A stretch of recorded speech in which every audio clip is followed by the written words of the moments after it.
It's pretty wild, right? We talk about these huge language models, like they understand us. But the truth is, the way they actually get those like super coherent answers they give us, it's been this total mystery until, well, kind of now, I guess. Yeah, that's right. This new research we're looking at, it's like finally starting to crack open that black box. And it's a big deal for anyone who's interested in, AI and how it works, because like for so long, we've just been kind of blown away by the results, right? Like, wow, it can write a poem. Wow, it can translate languages. Mm-hmm.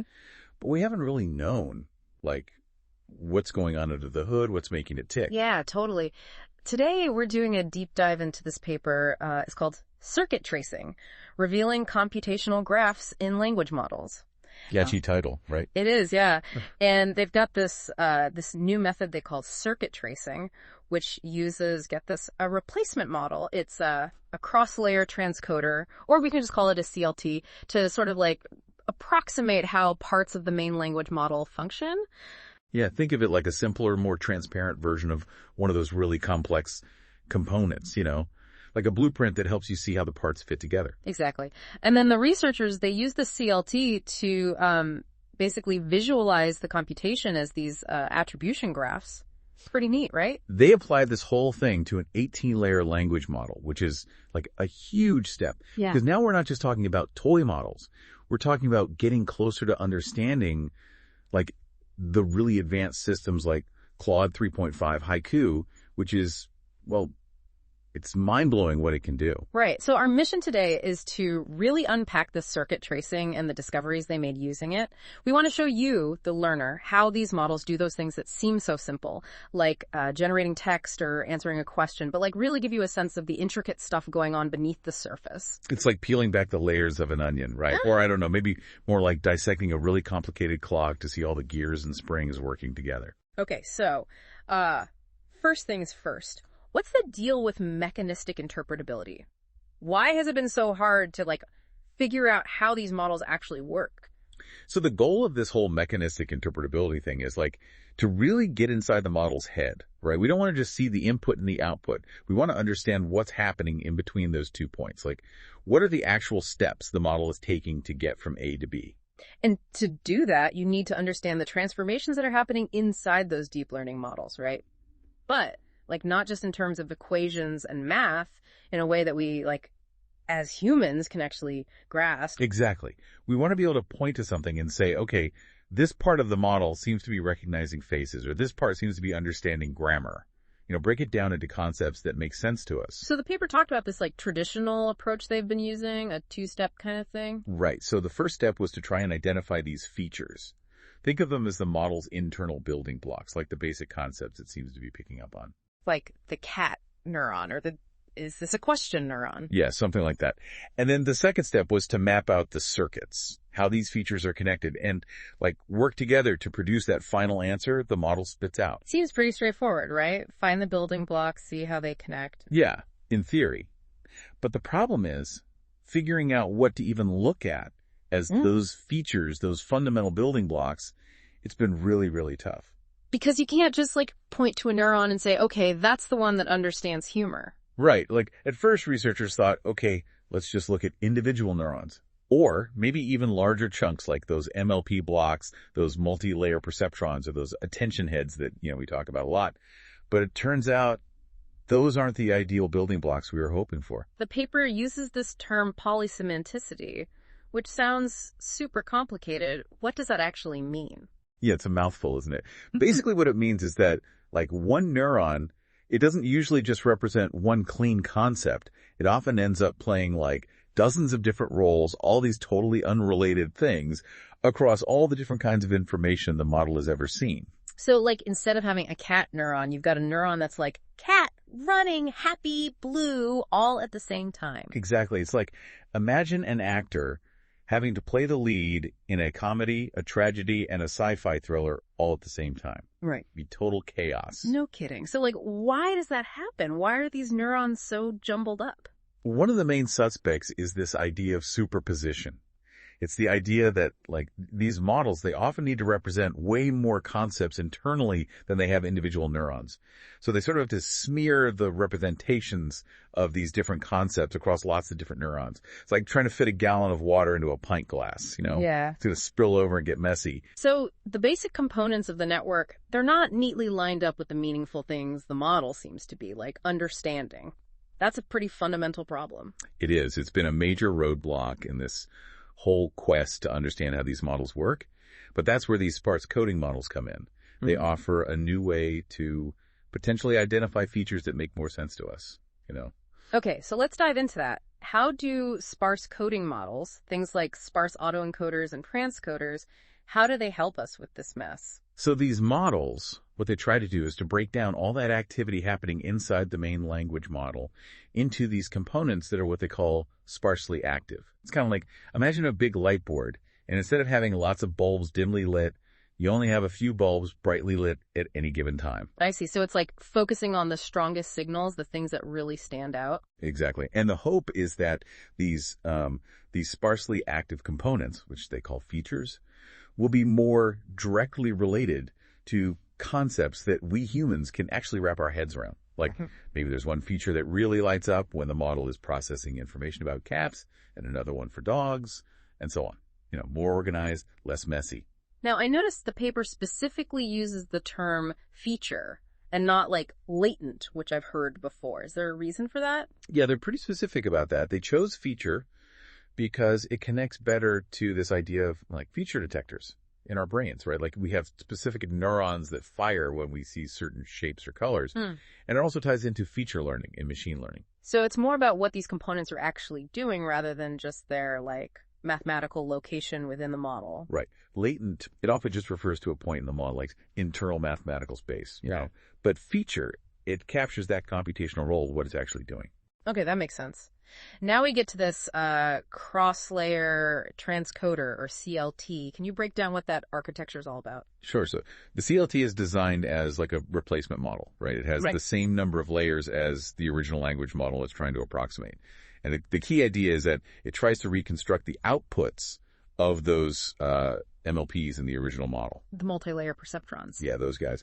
But it does this using those sparsely active features we were just talking about. So it's like taking those complex MLP calculations and trying to express them in terms of these simpler, more interpretable features. And how do these features like connect within the CLT? Where do they get their inputs and send their outputs? So each layer of the CLT, it has its own set of features, right? And those features, they get their input from the corresponding layer in the original model. Like the features in layer 3 of the CLT get their input from layer 3 of the original model. So it's like mirroring the structure of the original model. Right. But here's the cool part. The outputs of those features, they can be used by all the layers that come after them in the CLT. So it's not just a straight up layer by layer mapping.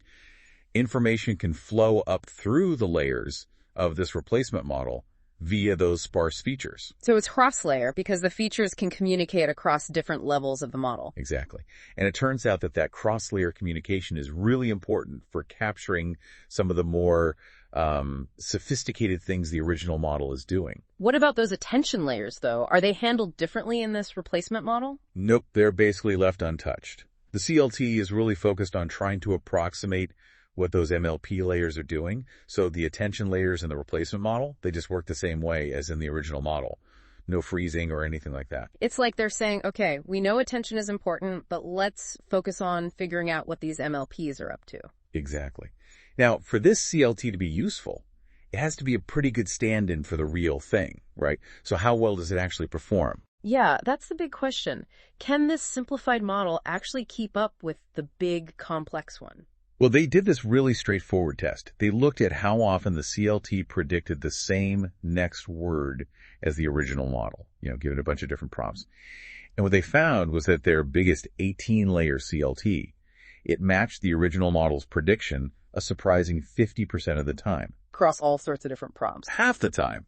Yeah. That's pretty good, right, for a simplified model? It is. It suggests that this CLT is capturing a significant part of the original model's, decision-making process. It's not perfect, but it's enough to give us some confidence that we can use it to dig deeper.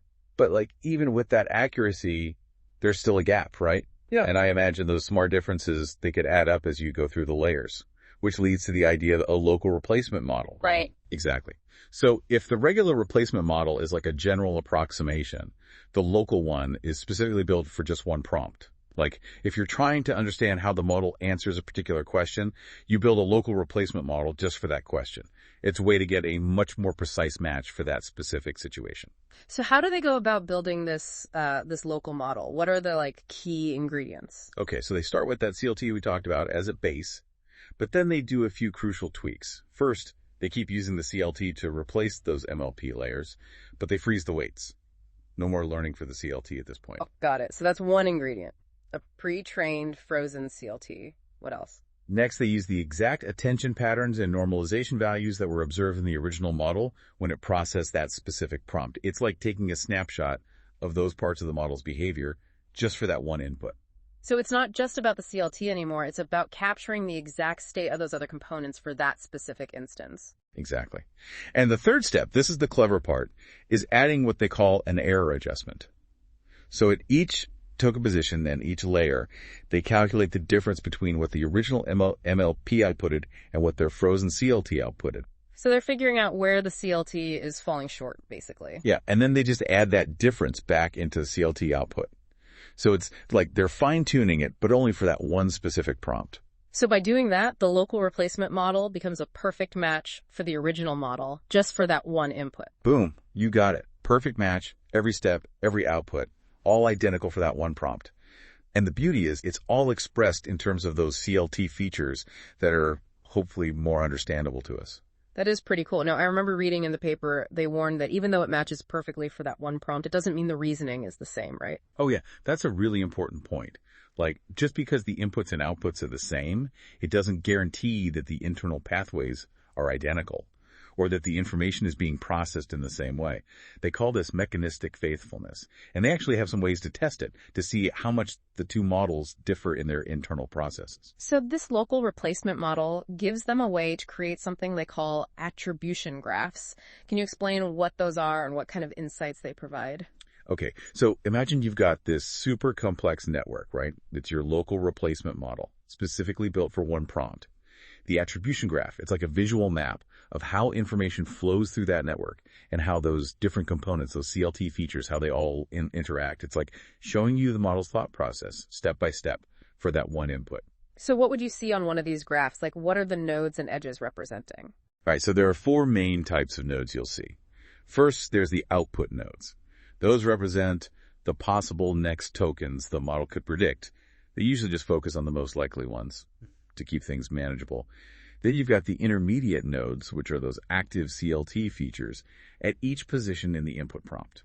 So each of those intermediate nodes is like one of those sparsely active features we were talking about, right? Exactly. And then you've got the primary input nodes. Those are just the initial token embeddings, the representation of the words in your prompt. And finally, there's the error nodes. Those represent like the parts of the original model's MLP output that the CLT just couldn't explain. So the error nodes, are they kind of like admitting that their simplified model isn't perfect? Yeah, you could say that. They're like the unknown unknowns, the parts we don't quite understand yet. And what about those connections between the nodes, the edges? What do they tell us? The edges, they show the direct influence between the nodes, like how the activation of one feature directly impacts another feature or even one of the output tokens. And the strength of that influence is represented by the weight of each edge. It's calculated using some fancy math involving backwards Jacobians and what they call virtual weights. Now, I remember the paper mentioned that these graphs, they don't yet fully capture the influence of attention patterns, specifically the QK circuits. Right, that's a key limitation. So while the graphs do show how information flows through the model after the attention mechanism has done its work, after it's decided what to focus on. They don't actually explain why it decided to look there in the first place. Yeah, that initial decision of where to attend, that's driven by these QK circuits. And those circuits, they're not fully captured in these graphs yet. It's a big area for future work, definitely. So we've got these attribution graphs. How do researchers actually learn from them? The paper has a really interesting example where the model's completing an acronym. Maybe we could walk through that. Sure. They were looking at the model, completing the prompt, the National Digital Analytics Group, N with DAG. So the model has to figure out what the acronym is based on those first few words. And the way the model breaks down the text into tokens, it even includes a special token for, like, caps lock. That's kind of neat. Right. The tokenizer's pretty smart. So when they looked at the attribution graph for this, they saw these three main pathways. Each one started with one of the words in the acronym, like digital analytics group. And then from the features that lit up in response to those words, there were connections to features that seemed to represent saying the first letter of that word in the right order, D, A, G. Yeah. And then those first letter features, they had strong connections to a higher level, say, DAG feature, which ultimately led to the model predicting DAG as the next token. So the graph is showing how the model is like picking out the important words and then piecing together their first letters to form the acronym. Exactly. And it's not just one path either. They also saw these direct connections from those initial word-related features straight to the DAG prediction, bypassing some of those intermediate steps, which suggests the model has like multiple ways of getting to the same answer. Some are more direct, some take a more roundabout path. That's fascinating. They also talked about different types of features they found, like input features, output features, and these kind of mysterious middle layer features. What's the difference? Right. So input features, those are usually the ones you see in the earlier layers of the model. They tend to be like activated by specific tokens or, categories of similar tokens. Like maybe you have a feature that fires whenever the model sees the word cat or any word related to animals. So they're about recognizing the input, basically. What about the output ones? Those are more about what the model's trying to say next. They encourage the model to generate specific tokens, and you typically find them in the later layers. So that say DAG feature we talked about, that would be an example of an output feature. And then you've got those tricky middle layer features. What are those all about? Yeah, those are the tougher ones to figure out. They're often more abstract. They don't neatly map onto a single word or concept. To understand those, the researchers have to look at like the specific situations where they activate, what they tend to make the model say next, what other features they connect to. It's like detective work. So for example, what kind of middle layer features did they find in this acronym case? Well, they found one that seemed to activate after you had an open parenthesis followed by the first letter or two of like a potential acronym. So they labeled that as a continuing an acronym feature because it seemed to be picking up on that pattern. Another one, it activated for various acronyms where D was the second letter, and it also seemed to make the model more likely to say words with D as the second letter, so they called that say D. That's really interesting. So it's not just about individual words or letters. It's about these more like abstract patterns the model is picking up on. Exactly. And they even found features that seemed to suppress acronyms in cases where they weren't actually acronyms, like the model's learning to recognize when something looks like an acronym but isn't. Wow, that's pretty sophisticated. Now, these attribution graphs, I imagine they can get really crowded with tons of features active at the same time, right? That's where the idea of supernodes comes in, I think. Yeah, exactly. Did they notice that there were often these groups of features that were like related to each other in some way? Like maybe they all activated in similar contexts or they all had similar effects on the model's output? So instead of having like 100 different features on the graph, they group them together into these supernodes to make it easier to see the big picture. Right. And it also makes it easier to like test their hypotheses because then they can just manipulate a whole supernode and see what happens instead of messing with each individual feature separately. So how do they decide which features to group together? Well, they tried some automated methods, but often the best way was just to do it manually based on their understanding of the features and the specific prompt they were analyzing. Mm-hmm. Sometimes you just got to use your judgment. So they form these ideas about how the model's working based on the attribution graph and those supernodes. But then how do they test if those ideas are actually right? That's where validation with interventions comes in.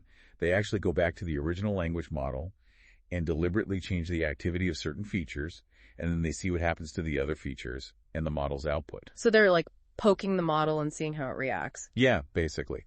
And if those changes line up with what they were expecting based on the attribution graph, then it gives them more confidence that they're actually onto something, that they've correctly identified a real mechanism inside the model. And how do they actually change a feature's activity in the original model? Do they like go in and reprogram it? No, it's not that invasive. They have a couple of methods. One is called ablation, where they just basically zero out the activation of a specific feature. It's like temporarily turning it off and seeing what happens. Another method is called patching, where they replace the activation of a feature with something else, maybe the activation of a different feature or just a random value. The paper specifically mentions this constrained patching thing, right? Okay. What's that all about? Right. So because those CLT features, they can send their output to multiple subsequent layers. The researchers needed a way to intervene across a segment of the model, not just at a single point. With constrained packing, they modify the decoding of a feature at each layer within that segment, and then they continue the model's processing from the end of that segment. It helps isolate the effects of their intervention, prevent it from having unintended side effects. So what did they find when they did these interventions on that acronym example? Did it match what they were seeing in the attribution graph? Yeah, for the most part it did. For example, when they suppressed that group supernode, they saw a decrease in the activity of those say-G and say-DA features we talked about, and the model became less likely to predict DAG as the next token. So it's like if you remove the group information, the model has a harder time figuring out the acronym. Right. And they also found that they could use the attribution graph to figure out which layers were most important for particular features' downstream impact. Like for that analytics feature, they noticed that its influence mostly traveled through these intermediate features in layers 13 and beyond. So they predicted that if they messed with an analytics feature, the effect on the DAG prediction would level off around layer 13. And that's basically what they saw when they did the experiment. That's really cool. So the graph isn't just a static picture. It's actually telling them something about how information flows through the model over time as it processes the input. Exactly. And they had another example with Michael Jordan. They grouped together features that seemed to be related to Michael, features for other famous people, and even some features that responded to Michael Jordan as well as other things. And they found that if they suppressed either the sports supernode or the Michael Jordan supernode, it had a big effect on the output, but not as much of an effect on each other, which again suggests the model has these parallel pathways for processing different kinds of information, like one path for sports knowledge and another for knowledge about famous people. It's like those old choose-your-own-adventure books, but instead of choosing a path, the model is going down all of them simultaneously. Yeah, something like that. It's pretty amazing how much complexity there is, even in what seems like a simple task. So that was the acronym case, right? They also looked at something much simpler, basic addition. What did they learn about how the model solves calc, 36 plus 59? This is where it gets really interesting, because even for a task as basic as addition, the model is using this surprisingly sophisticated interplay of different types of features. And they noticed that these patterns were even clearer in the larger, more advanced Claude 3.5 Haiku model, which suggests that this might be a pretty general way that these models approach arithmetic. They used this specific calc prefix for their 18-layer model, right? What was that about? Yeah, they found that for their smaller model, adding that prefix helped it focus on the addition task. But for the Haiku model, they didn't need it, which kind of shows how much more capable those larger models are. But even with that prefix, what they found in the smaller model was super interesting. They visualized the features that were active when the model saw the sign, and they used these different kinds of plots to understand what each feature was doing. So they had those operand plots, right? And those showed how active a feature was for different pairs of numbers being added. What else did they use? They also had these output weight plots, which showed how strongly a feature was pushing the model to predict certain sums. And then they had embedding weight plots, which showed how the features were influenced by the initial representations of the numbers themselves, the token embeddings. And by looking at those plots, they could start to figure out what each feature was actually doing in terms of that addition problem. Exactly. Like, they saw these stripes and grids in the operand plots, which often indicated that a feature was sensitive to certain mathematical relationships. For example, a diagonal line might mean that a feature fires when the two numbers add up to a specific sum, while a grid-like pattern might mean it's sensitive to individual digits or their place value. It's like they're decoding the language of these features, figuring out what they're paying attention to. What did they find in terms of the overall flow of information in the addition task? Okay, so picture this.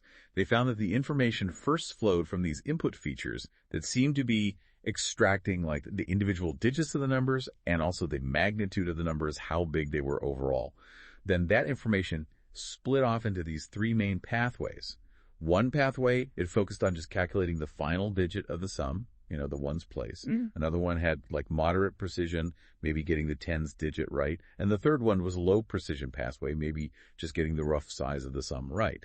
And then all those pathways, they combine their results in the later layers to produce the final, more accurate sum. It's like a divide and conquer strategy, but for addition. So the model's not just like doing a simple calculation, it's breaking the problem down into these subtasks and then integrating the results. That's wild. Right. It's way more complex than you might think. And then they even came up with this whole taxonomy for classifying these addition features. They looked at their computational role, like were they directly computing a sum, were they acting as a lookup table, were they more like an add function? And they also looked at what kinds of conditions those features were sensitive to, right? Like whether they cared about the exact numbers or just like the one's digit or the overall size. Yeah, exactly. They called those the condition properties, and it included things like precision, modularity, patterns, all sorts of stuff. Now, I thought it was interesting, this idea of lookup table features being this like intermediate step. Why do they think those emerge in the model? Well, they think it has to do with how these neurons and those CLT features, how they become active. It's not a simple linear process. To go from just seeing the input numbers to directly outputting a property of their sum, you probably need some intermediate steps. So those lookup table features, they're kind of like holding on to partial results along the way. Exactly. Like maybe one feature stores the one's digit of the sum, another one stores the approximate size, and so on. And when they did those interventions on the addition features, did that support what they were seeing in the attribution graphs? Yeah, it totally did. Like when they inhibited those one's digit features, it messed up that whole pathway, but the other pathways were fine. And when they inhibited the low precision features, it affected the overall size of the sum, but not the final digit. They even saw cases where, like, inhibiting a specific digit feature made the model output a wrong answer, but with high confidence. Like, instead of 95, it would say 98, super sure of itself. So they're really showing that these features, they're not just like abstract mathematical concepts, they're actually playing a causal role in the model's computation. If you mess with them, it changes the output. Exactly. Now, those attribution graphs, they give us a really detailed view of how the model works on a specific input, but they also wanted to understand the more general relationships between features across all possible inputs.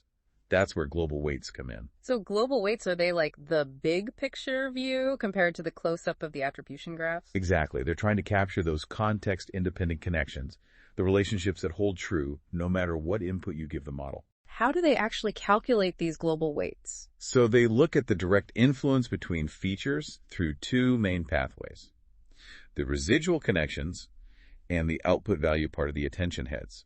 And they represent these influences as these virtual weights. But they also mention this problem with interference when calculating these global weights. What's that all about? Yeah, so because there's so many features interacting through those residual connections, you can end up with a lot of virtual connections between features that never actually activate together in real data. So they're like connected on paper, but in practice, they never actually influence each other. Right, it's like having a wire in an electronic circuit that's never actually carrying any current. So to deal with that, they tried a few things. One was to focus on just the features that were active in a specific domain, like just the addition problems. Another was to incorporate information about how often features actually co-activate in real data. They had these fancy methods like expected residual attribution, or ERA, and target weighted arrow, or TWERA, which basically gave more weight to connections between features that tended to fire together a lot. So they're trying to filter out those spurious connections and focus on the ones that are actually meaningful. Exactly. And when they looked at these global weights in the context of their addition problem, what they found was that even with all that interference, there was still a lot of structure there. They could see how those lookup table features were connected to the sum features, how the add function features influenced the lookup tables, all sorts of interesting patterns. And when they limited their analysis to just the addition problems, did that make the global weight picture clearer? Yeah, it did. They got this global circuit graph where most of the edges made sense in terms of the mathematical operations they were representing. It was like seeing a more general version of those prompt-specific attribution graphs, but now it was capturing something about how the model approached addition as a whole, not just one specific problem. It's like moving from understanding how to solve one specific Sudoku puzzle to understanding the general strategies you can use to solve any Sudoku puzzle. That's a really cool way to think about it. Now, I know the researchers also put a lot of effort into evaluating their methods. How did they try to assess the quality of those CLTs and those attribution graphs they were creating? Right. Evaluation is key. They wanted to know, like, how understandable were the features they were finding? How much of the model's computation could they actually explain? And how well did their simplified models match the actual processes happening in the original network? It's a tricky thing to measure. but they came up with some pretty clever ways to do.